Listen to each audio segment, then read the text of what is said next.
That's it. We're on TV. Everything's okay. Oh, hello, staff. Are we all up and running? Is everything okay? The sound, the mics, everything? Yeah. Everything's all right. This is do-it-yourself TV. That's, my voice mic is number 1, and the guitar is number 2. Bob is 3. And the phone must be 5, huh? Yeah, I think the phone's okay though. I mean, I think everything's under control. And Which one's guitar? guitar is 2. And Bob. Phone? Bob's on 3. Bob is 3, but phone is 5. So, and of course, 4 anything? Four is empty over here. It looks 4 like. is just sitting right 4 there. nothing. Okay. We can plug a mic in there if you want. We can have fun with it. Man. You could be on. We could have that be the Josh mic. You can recite poetry. Okay. Anyway. No, nothing that rhymes with Nantucket, though. That's right. I was thinking about saying that, but I decided not to. So, That's why I'm here. that's right. That's the right thing. I think that's the right thing. Yeah. Anyway, so, yeah, how about my prologue? Welcome to Tom's Guitar Show. I'm Tom. They call me Guitar Tom because I'm often seen with a guitar. And they call me on the phone and they say, hey, man, what's your show about anyway? And I say, well, it's about an hour. Guitars, guitar playing, guitar players, and all things guitaristic. So if you want to call on the phone and ask a question about care and feeding of your guitar, how to play the guitar, what kind of guitar is right for you? Some related topic like the guitarron, the sitar, cithara, lutes, ouds, violas, banjos, balaicas, bouzouki, bajos, sextos, mandolins, mandors, mandolas, mandocellos, quattros, cavaquinhos, tibles, tres,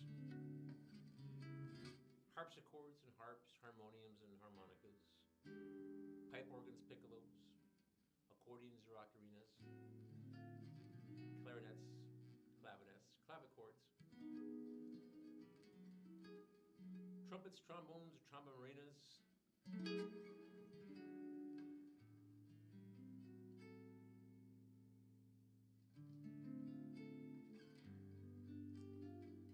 tubas, baritone horns, crumb horns, cornholts, cornetos, sackbuts, anything. Politics, world events, your own personality problems, that's fine. We're here for you, but keep it clean. This is a family program. Okay. Anyway.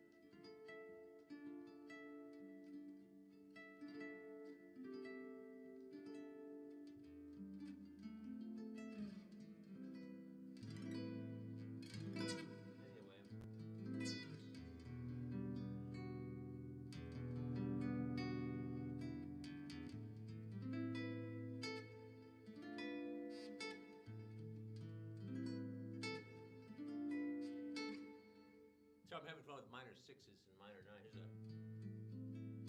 A minor 9. And here's a D minor 6.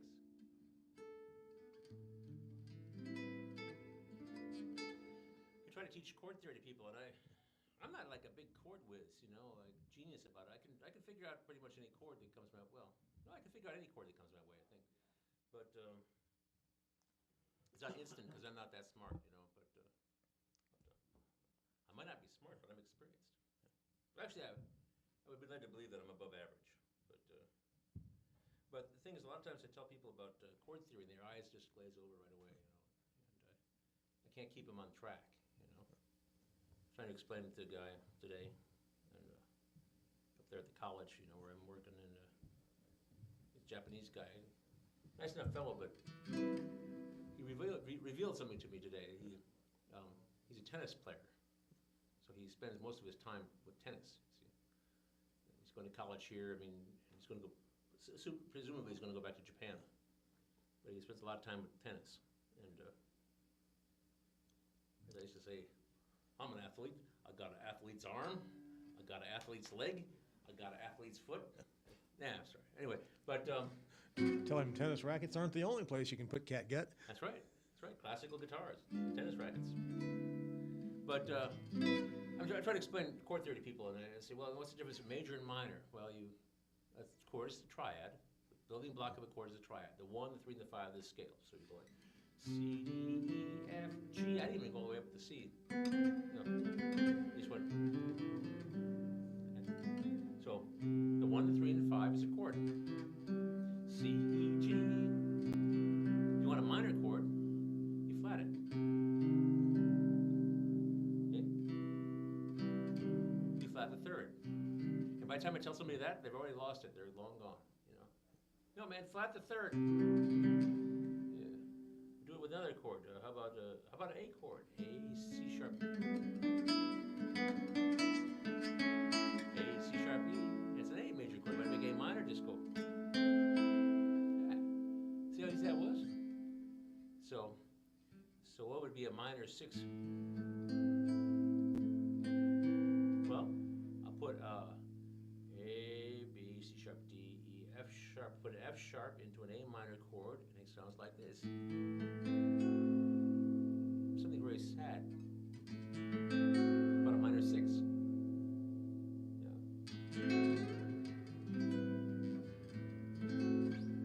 But then, of course, I lost the guy by then. So I was going to talk about 6/9. Yeah, like that. But I wasn't even, I lost him at minor. So, let alone 6. And I was going to put another number in, 9. But I mean, listen to this chord.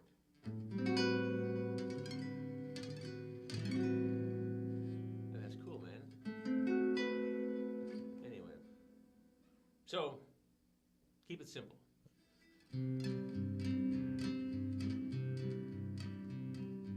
How many bass players does it take to screw in a light bulb? 1, 5, 1, 5, 1. She's a good-hearted woman, love with a good timing. 1, 5, 1, 5. Through teardrops and laughter that go through this world back in 1, 5. Anyway, so I'm not really complaining. I'm just saying that it's probably my fault for not being able to explain things clearly. I don't know how much more plain I can be.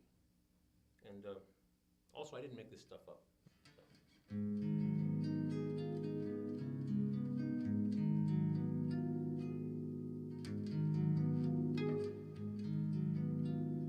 And the thing is that once you explain that to somebody about the chords and the thirds and the fifths and things like that, they say, well, a chord is built on the major scale, whatever key you're in. So what happens if you're in a key like G? You want to do a G sharp, minor 6/9.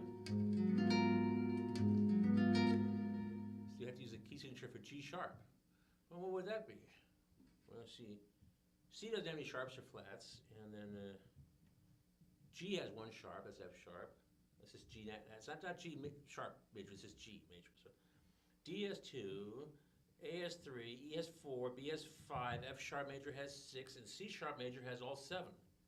Well, we didn't get a single G sharp in there. Yeah, you got to go around again. A G sharp major actually has 9 sharps. Oh, man. 8 sharps, because actually one is sharped twice. I mean, see, you double sharp your G, your F. So you double sharp your F, and you get this note. But isn't that G? No, it's G. It's F double sharp now. So here's F. And the guy said, well, I just want to play a chord. It says it's my jazz band music. It's supposed to play a G sharp minor 6/9. What do I do?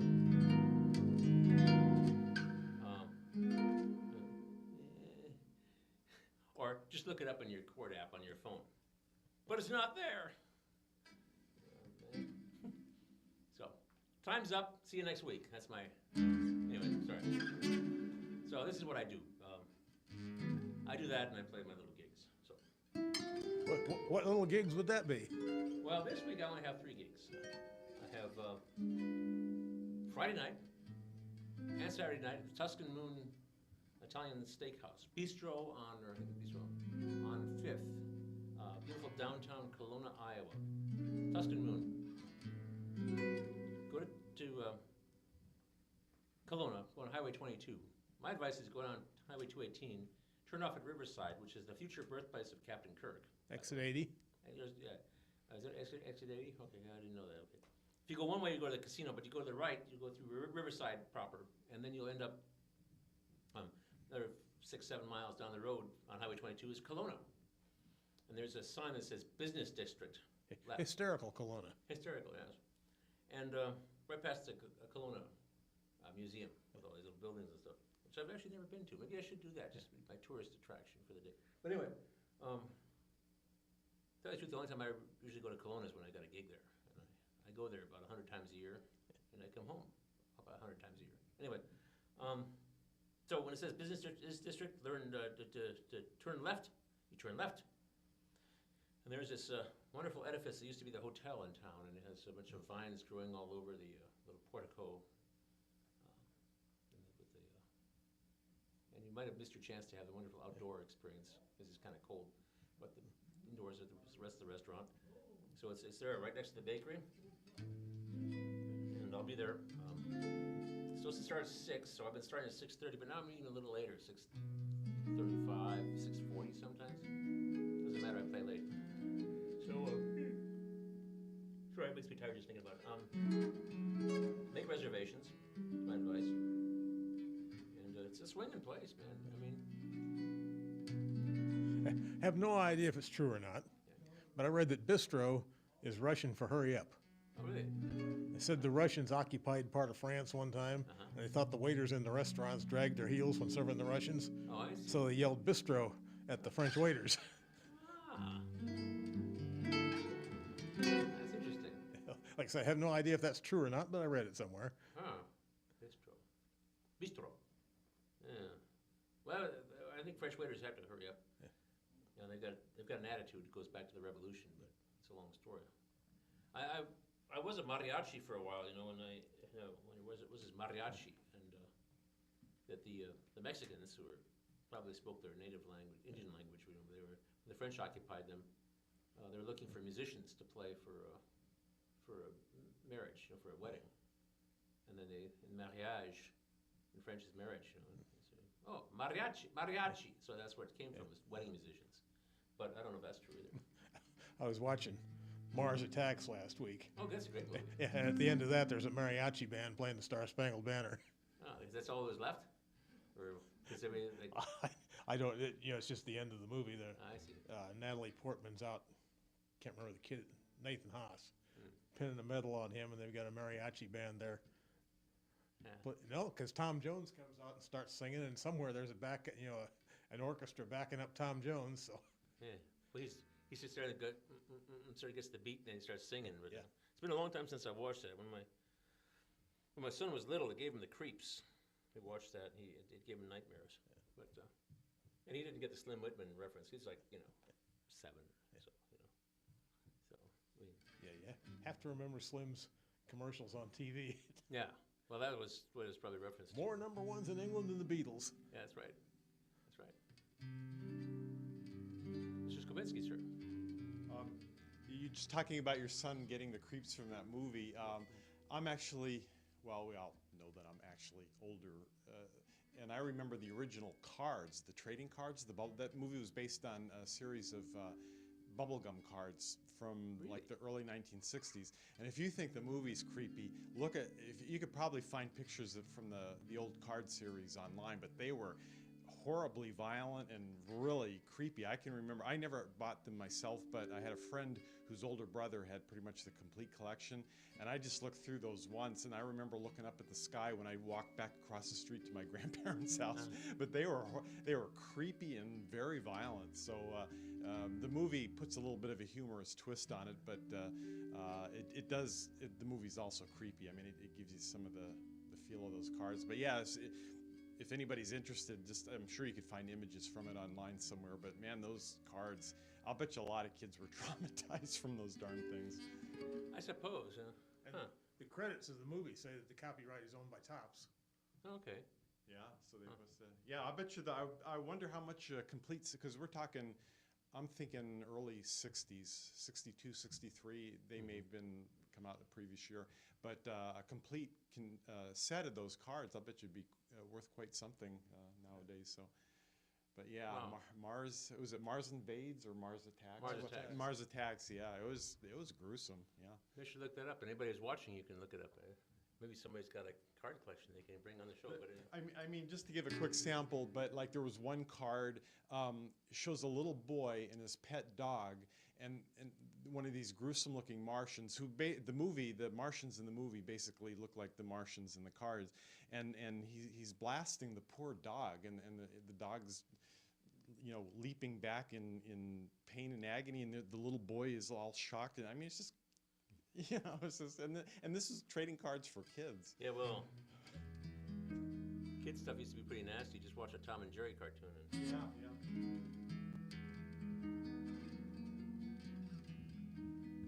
Or Itchy and Scratchy on The Simpsons, which is yeah, based on that. rip off of Tom and Jerry, yeah. Yeah, Or an homage to Tom and Jerry. yeah, the homage. It was. The thing is that I was talking to somebody about this the other day. That if you fill your head with these like scary things, that they're in there. When I was a kid, I mean, The Exorcist was a big deal, and Jaws is a big deal, and so we used to go swimming in the pond down in Washington County. There was a little piece of land there with a pond on it. We'd go swimming in the pond, and there were people who were afraid to go in the water because they saw Jaws, and they were just bluegills, you know. Yeah. And bluegills aren't that dangerous, really. And then people were. One kid went to bed with he made a cross and put it on his chest when he slept because he's afraid of the exorcist becoming possessed. He was a Baptist, so I didn't think they worshipped I crucifixes. always thought that was a Catholic thing, yeah. Yeah. So he was a Baptist, and he still, he was. And I watched The Exorcist, but I watched it with a view of like saying, well, pea soup and stuff like that, how the special effects and how they do things, you know. And and then I never saw Jaws. I just didn't, you know. And so I didn't have that stuff in my head, you know, to give me nightmares. And that's not my thrill. I always wonder about if kids watch those movies where the pythons come up out of the toilet. Yeah. Yeah.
so good.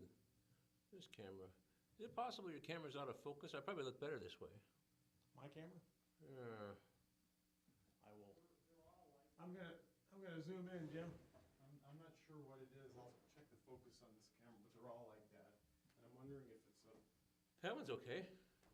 well, when I zoomed in though, and, because this is, I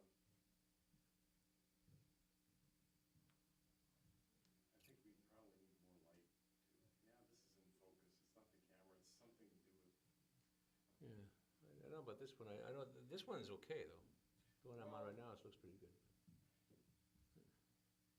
I think it's the digital zoom. You lose pixelation or something. I don't know. I don't have a clue. We should be close enough, we're in optical zoom. So, yeah, that's why I'm thinking it's in the switcher system Oh. of the cameras. What if they can hear that at home? Well, they're probably wondering too. How come that guy's out of focus? We tell them all the time, this is do-it-yourself TV. Yeah. Come on down and you can make a show. That's right. And you'll get paid just as much as the rest of us. So, yeah, we're a non-profit organization. I think actually, it seems like people watch this show. I don't know if they watch it for more than a few seconds at a time, but Well, I kind of suspect some do. When the commercials come on the broadcast stations, they yeah. channel surf and run across us. If anybody out there wants to comment on that, the phone number should be on the bottom of the screen. Yeah.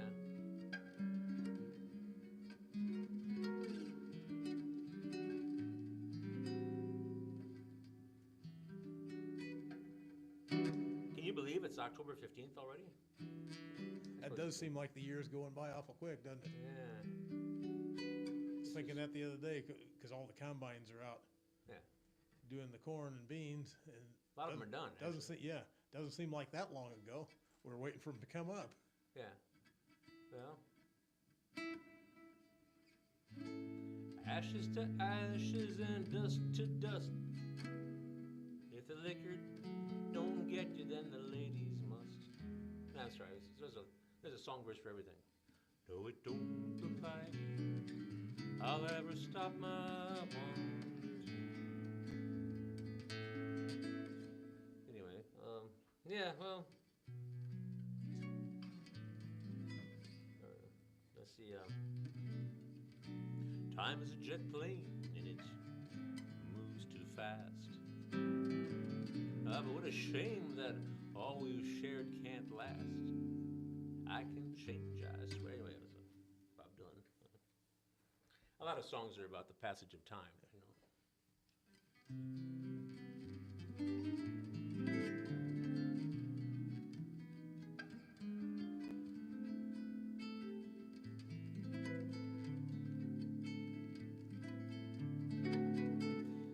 So I was telling this guy that his lesson today that Japanese guy, you know, young fellow, college boy, college fellow. But I'm working on this. I'm doing a wedding next month, and there's this song that Bob Dylan wrote in 1997. I looked it up, and but Adele sings it in memory of Amy Winehouse because Amy Winehouse was a big inspiration to her, Adele. And this guy had never heard of Adele or Amy Winehouse. Oh. I thought, yeah, that's interesting. Well, look at that. Anyway, so, I don't know.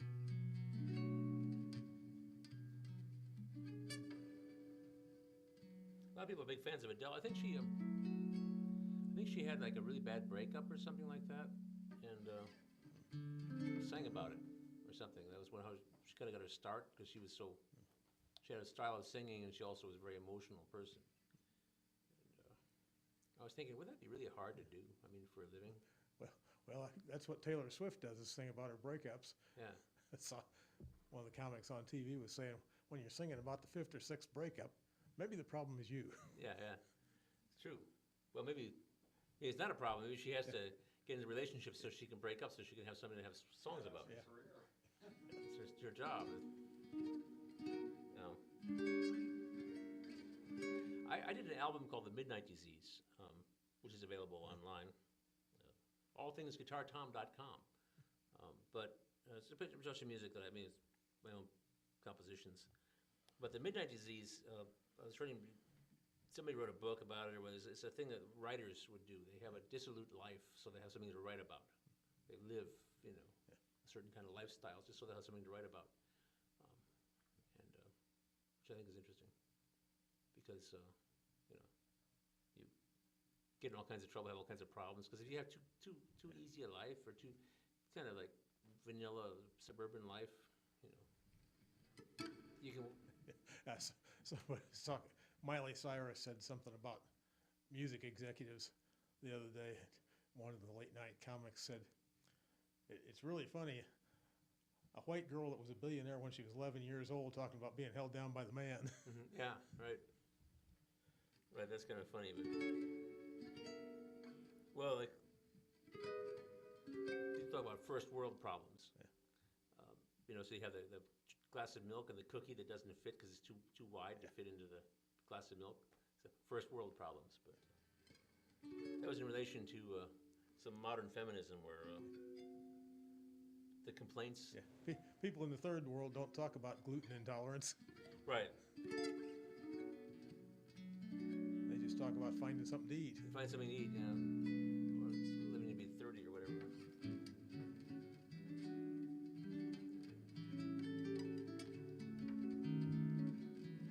But some people are going to complain anyway, Yeah. Some people notice that it's got to be something, You have to be also victimology. Like people are they have their victim card, so they get punched and they say, "Does my status as a victim?" So you have the feminist who went to a private college and makes a pretty good income and and is doing pretty well, as opposed to say a gay man who is being discriminated against for some other reason, but he's a white man. See? Yeah. So then they can compare victim cards to see who has Right. the right to speak about their problems. You see. Whereas, other people, other people really are, victims, and maybe they're not. Some people have real problems. Some people have real problems. They're not in the contest. You see, so because this is a big blow up on YouTube. There's these channels. It's a woman who's a feminist, and she's complaining about video games and stuff, and objectification of female characters, and because they wear skimpy outfits and stuff like that. Whereas the male characters have huge muscles and skimpy outfits, and they get killed all the time. Right. So the female is looking kind of sexy, but the male has his huge muscles. Right. And he's about to get killed at any moment. So she's complaining about this sort of thing, and raised a whole bunch of money for it. To do her research. Yeah. Research in this. And a lot of people were commenting, say, this is like, why don't you do something productive with your life? Because this objectification, all the characters are being objectified in the video game. It's what it's all about. It's cartoons. It's if you want to do something for women, there are plenty more things you could spend $150,000. There are women who are starving. That's right. So she raised $150,000 to do this thing. So there are people who are. It's like up till about 5 years ago, I don't think I ever heard of a gluten intolerance or a peanut allergy. Well, peanut we allergies. all grew up on peanut butter and jelly. Yeah, well, peanut allergies, nut allergies have been around for a while. We know the gluten thing, I'm not sure about. And I know a guy who takes lessons from me. He's a doctor, Dr. Jim. He started to think that like a lot of things, like a lot of fibromyalgia means, well, you have aches and pains because you're getting older and stuff like that. And people are like they're scared of gluten, but it's actually something else, where they try to find. They're just like, like they need something to be. There are allergies, and I know nut allergies can kill people and stuff like that, but. Don't want to acknowledge that it's just because they're 60 years old, there's got to be a cause. That's right, yeah. It's got to be something. Something you can do about it. Something you can do about it, or it's somebody's fault. People put the additive in the food that's causing you to have this problem. Say, well, no, you're not 20 anymore. Yeah. I used to work for a guy, as a videographer for an older fellow minister, and he's limped, and he says, doctor said, what was wrong with his knee? It's 76 years old, that's why. That was the problem.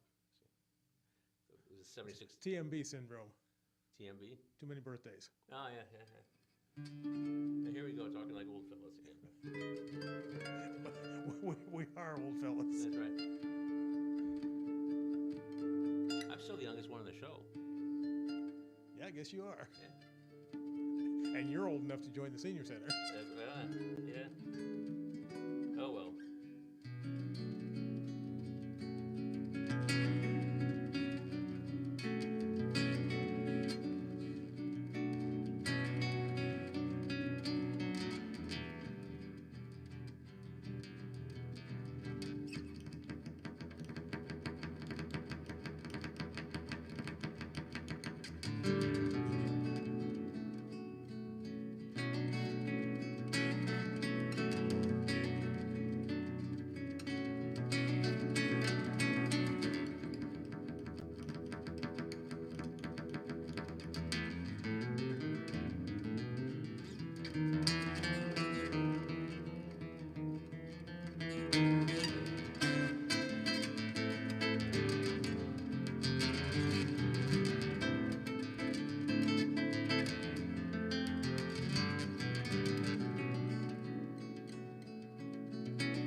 Adele and Amy Winehouse are pretty contemporary. Is your student familiar with any American popular music?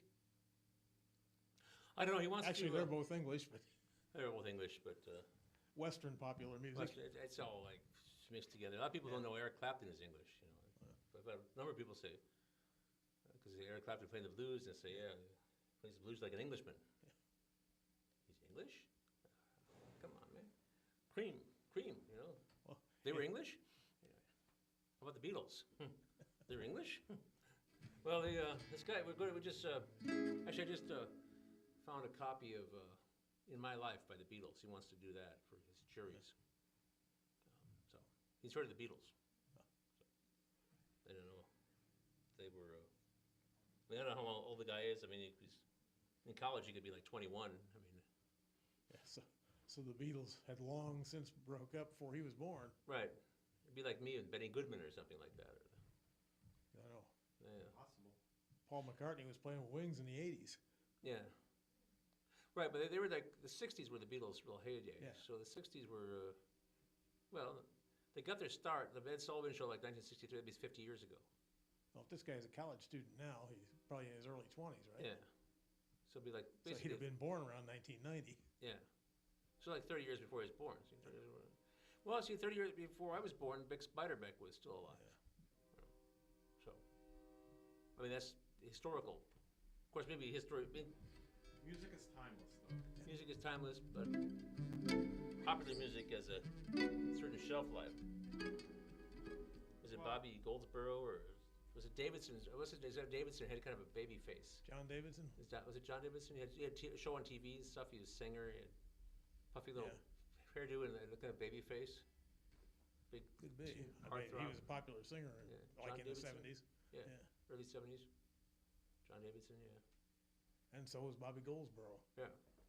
Well, when you couldn't turn on the radio without hearing Honey. Yeah. That's one of the reasons why. Turn on the classical station or just leave it off. But anyway, I don't know.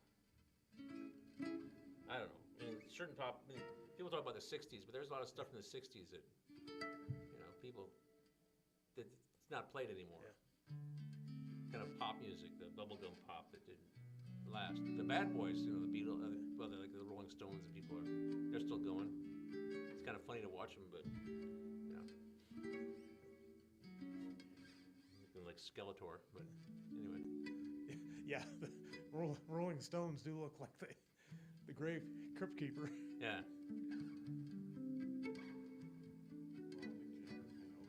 Yeah. And the depressing part is that Mick Jagger and I are about the same age. There you go. And Paul McCartney. Mick Jagger's old enough to work on this show. Yeah. I think he's 70. Yeah. 70 or 71, right in there. Well, there you go. And Paul McCartney's about that age. You know, he had his When I'm 64. Well, that was 5 or 6 years ago. Yeah. Yeah. Gosh. Well, he's Sir Paul McCartney, so. Yeah. Well, just one other thing with that, I heard Engelbert Humperdinck interviewed, I think, on NPR or something not that long ago, and I remember my high school sweetheart had a crush on him. She had his albums and stuff, and actually, I'm surprised they didn't mention this on the NPR thing, but the name Engelbert Humperdinck was actually a classical composer, I believe 19th century. He wrote his famous Yeah, they wrote Hansel and Gretel. Hansel and Gretel, yeah, the opera. So I think he might have gotten into the 20th century. I think he was later 19th century. yeah. Than I think because there was somebody I was just reading about who studied with him. I'm trying to think. Or was maybe some famous movie. Who was I don't know. Movie man. composer. Okay, interesting. Yeah. Well, there's Somebody studied more with him. assignments for our viewing audience to check into Engelbert Humperdinck's lifespan and see when he lived to. Yeah, he probably lived into the 20th century, and then a Hollywood composer from the Golden Era could very well have studied with him. So it's interesting. Somebody, yeah. Let's go to Wikipedia. Usually good. Start there. Yeah. So. Take a look. But I wanted to say earlier. By the way, I enjoyed your jam. And that one, A little while. Yeah, it was. I that enjoyed was that based quite a on one of bit. my compositions from my troubled youth. I had this Okay. thing. It was actually I met a woman who worked for the Playboy company, but as in a clerical and kind of job and everything. Although she was kind of attractive, her father was dying of cancer.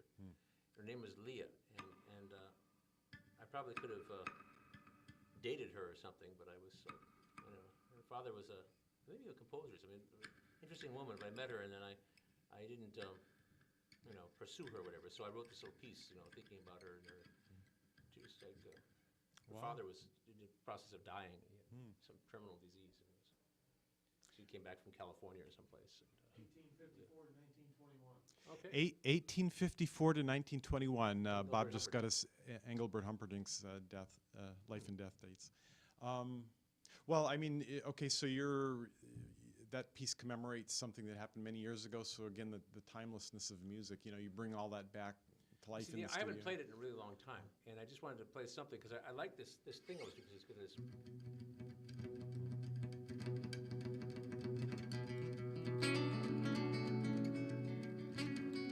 A thing going on, then this kind of rhythmic device, and I hadn't played it for a long time, so I started messing with it a little bit, and extending it and adding to it, jamming on it. Maybe I'll do that more. Yeah, do more of that. Yeah, I enjoyed it, and you know, you mentioned the rhythmic thing going with the repeated notes and stuff, but it's not just that. It's about the harmonies that are being set into motion, and it all just adds up into a wonderful experience. So It's also a bit of an etude. It sort of started out as a having a bar chord, having these fingers move independently. And see, when I come here on Tuesdays when school's in session, I'm thinking about all these lessons and stuff. And I'm walking down the hallowed halls of Marquee Hall at Coe College, and which is kind of an interesting experience in its own right. And I'm in the faculty. See, a low end of it, of course. I share a room with a viola teacher, so fill in your own joke. But it's just I think in terms of teaching, and people have trouble, getting their fingers to move, and then people cheat and don't use their fourth finger, So it's very untrained.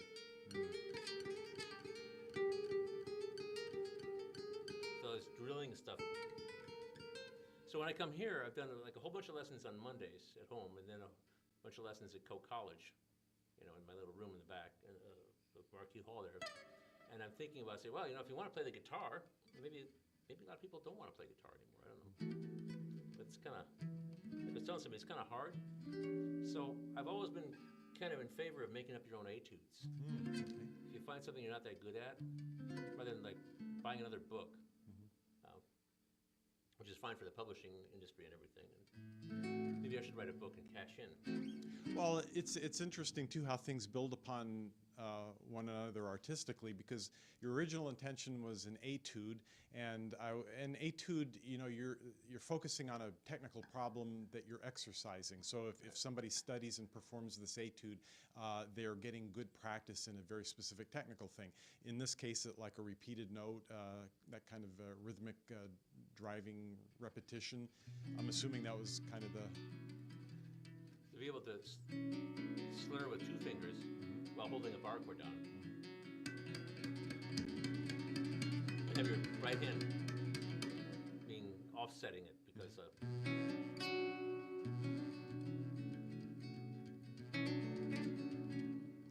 Okay, so it starts out as that. You add some wonderful harmonies, a harmonic sequence, and you could have written a passage in a movie score for Right. that. Anticipation, moving forward, what's around the next corner, and it's all very uplifting, and that's how art works. So, Right. and it all comes back to the basics and the fundamentals. You gotta know your shtick well. right. So. Well, I started with saying, like, I'm not very good at this, and then you find something you can do. Or there's also minor is more poetic, than major.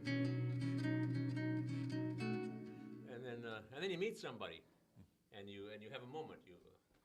And you're in major key for a while, and then something goes wrong, and you're back in minor key. Well, actually, what I came out here to mention before, because you talked about music in time, time always moving forward, and I just exchanged some emails with a friend of mine who was talking about an American composer named Roger Sessions, his Second Symphony. I'm not that familiar with Roger Sessions' music. I do know that he was on the faculty of Princeton for many years, and had a lot of great teachers, had a lot of great students, and he had written a harmony book, the typical college-level harmony text that I had gone through at one time, and he referred to chords as frozen counterpoint. And, I get the idea behind it, but I had written back to my friend saying that metaphor just never sat very well with me, because I just can't. Music is a living thing, it's breathing, it's constantly moving forward, and I just couldn't get that metaphor that something could be frozen in music. What he was basically saying was, Western classical music emerges out of counterpoint, which is writing line against line, and then these confluences of lines, the way they add up, became very standardized, the tertia and the triads and stuff like that. So I think that's what he was talking about, but I just could not think of the idea of something frozen and something as living and breathing as music. So. So a lesson that I taught last night, it was a classic guitar lesson, and there was this thing, this piece, like a,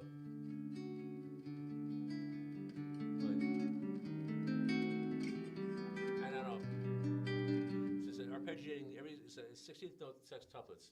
Each sextuplet is a different chord. On the page preceding it were a whole bunch of chords, like inversions of chords. So you have a C chord like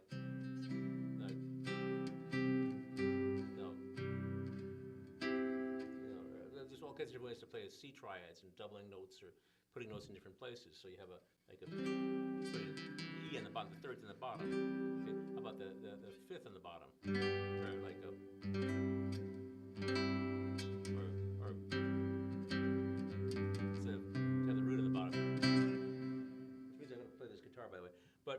So the thing is, some people have trouble looking at all those notes stacked up. Of course, on the guitar, it's all on one staff.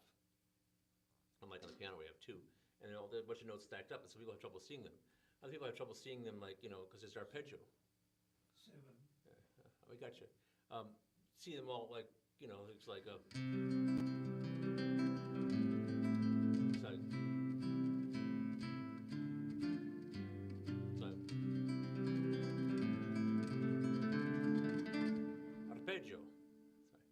One of my courses, every time I say arpeggio, my hand comes up. Arpeggio. What do you call an Italian with a broken arm? Speech impediment. Was that wrong? Was that politically incorrect and insensitive? I don't think so. Only if an Italian hears you. That's right. Well, my Italian in-laws would probably be laughing their heads off at that. So. Well, that's a pretty good joke, right?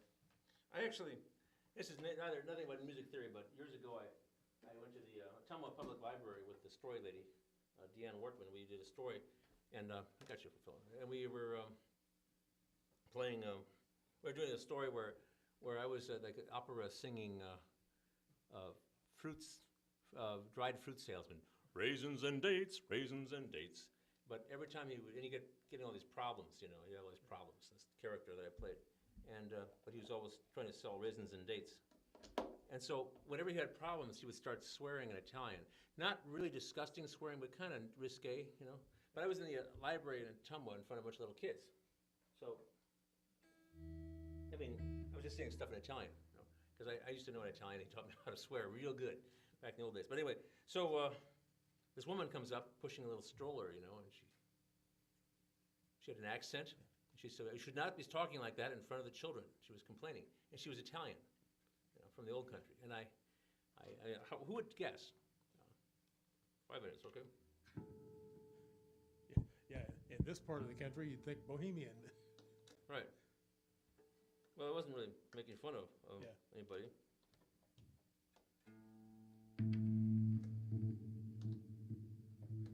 What? I can't remember who it was. Some Jewish comic was saying how unfair it was that the Italians could swear because nobody knew what they were saying, but everybody understood Yiddish, so you couldn't swear there. I see, yeah, right. Well, I'm having all kinds of strange problems. I'm almost out of debt at the guitar shop again. Uh-oh. But I think I might... Think the guitar acquisition syndrome's about to kick in again? Well, I'm looking at Paul Reed Smith, which we call PRS. Yeah. What is this guitar? This is a Schecter Jazz 6. It's a jazz guitar. But I just noticed this switch, well, now it works fine. A minute ago it wasn't working.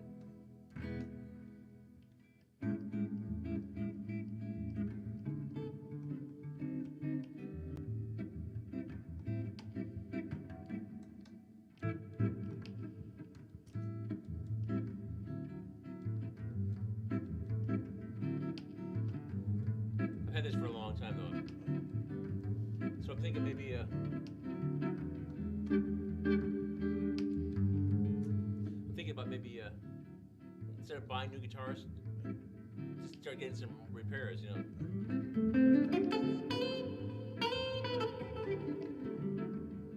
Maintain the ones I have.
I should mention the other place I'm playing is I'm playing at Journey Church in Coralville, off of Oakdale Boulevard. Journey Church. It's more welcoming to people who don't normally go to church. When's that? Sundays at 10:30. Well, the Journey Church. For people who want to go on a spiritual journey. I just play the guitar. But I try to do something special every week.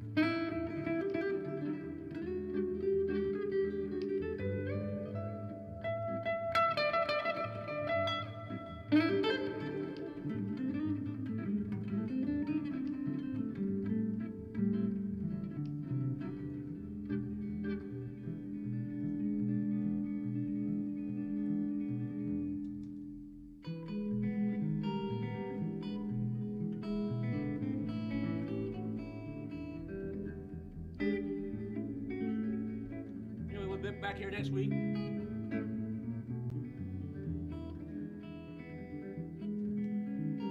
Same PATV channel, same Tom's Guitar Show time. We're going to do a Halloween show upstairs at the end of the month.